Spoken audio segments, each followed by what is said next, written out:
So let me tell you something that honestly feels unreal to say out loud. The Suzuki GSX-R750 is officially coming back for 2026, and the internet has basically exploded. I mean, we all knew the 600 class was struggling. We watched the 750 quietly fade away, and Suzuki went through that whole "we're quitting racing" phase. So nobody expected this. But here we are.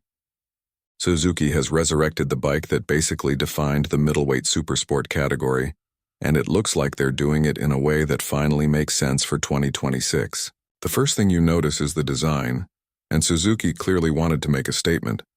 The bike looks slimmer, sharper, almost like a modern interpretation of the old K5 and K6 era, mixed with the GSXR1000's latest design language. The front end is aggressive but not overdone. The tail section is compact, and the whole bike has that familiar low, forward-leaning stance the 750 was known for. If you've been waiting for something that looks like a pure supersport but updated to today's styling, this thing absolutely nails it. What's really wild is how Suzuki finally addressed the future-proofing issue. The 2026 GSXR750 is coming with a mild hybrid system, not the Prius kind of hybrid, but a small electric assist motor that helps with initial torque and improves emissions. It's still predominantly a proper inline-four, and Suzuki kept the character that made the 750 special, but now you get a little electric boost at lower RPMs. It fills in the power band. It makes city riding smoother, and it gives you this instant shove when you twist the throttle. For a bike that's always lived in that sweet spot between the 600 and the liter class, this hybrid assist feels like the perfect way to bring it into 2026 without ruining what made it a legend. Now here's where things get even more interesting. Suzuki added light-duty off-road capability. Yeah, you heard that right.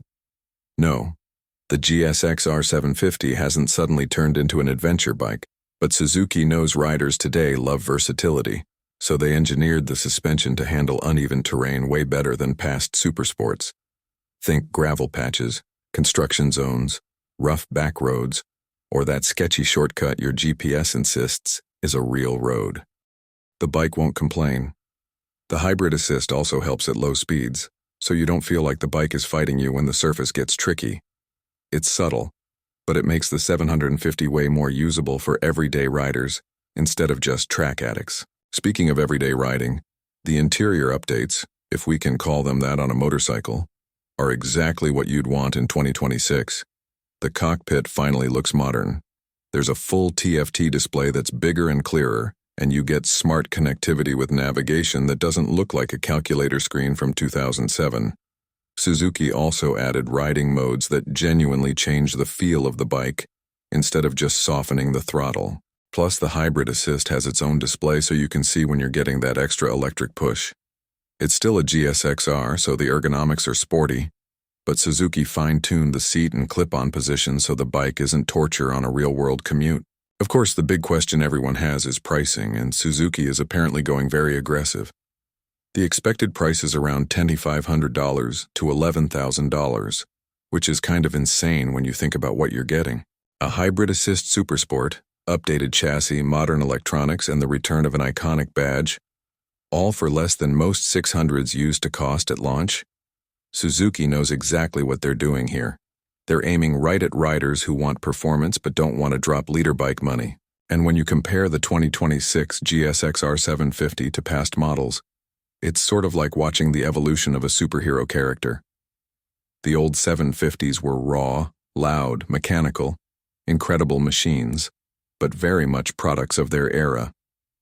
This new version feels like Suzuki kept the same DNA but added all the modern sensibility that today's riders expect. Cleaner emissions, more comfort, better tech, and way more versatility. It still has that middleweight punch the 750 was famous for, but now it's packaged in a way that actually makes sense in 2026. Even longtime fans are looking at this thing and saying, yeah, this feels like the right way to bring it back. What blows my mind is how smooth everything feels now. The hybrid assist fills in the mid-range, the handling is sharper thanks to a lighter frame, and Suzuki claims the new Aero actually reduces helmet buffeting at high speeds. You still get that adrenaline rush you expect from a GSXR, but the bike doesn't punish you in the day-to-day stuff. It almost feels like Suzuki watched every rider review of the old 750 over the last decade and said, okay, fix all of that. So at the end of the day, the 2026 Suzuki GSX-R750 isn't just a comeback, it's a statement.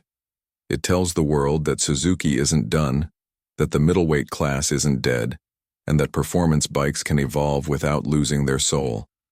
Whether you're a track rider, a weekend warrior, or someone who just wants that perfect blend of power and control, this new 750 feels like it's arriving at exactly the right moment. Honestly, this might be one of the most exciting Supersport releases we've had in years. And the fact that it's the GSXR750, a bike with so much history and so much love behind it, just makes the whole thing 10 times better. If Suzuki really delivers everything they're promising, 2026 might be the year the middleweight class finally wakes up again.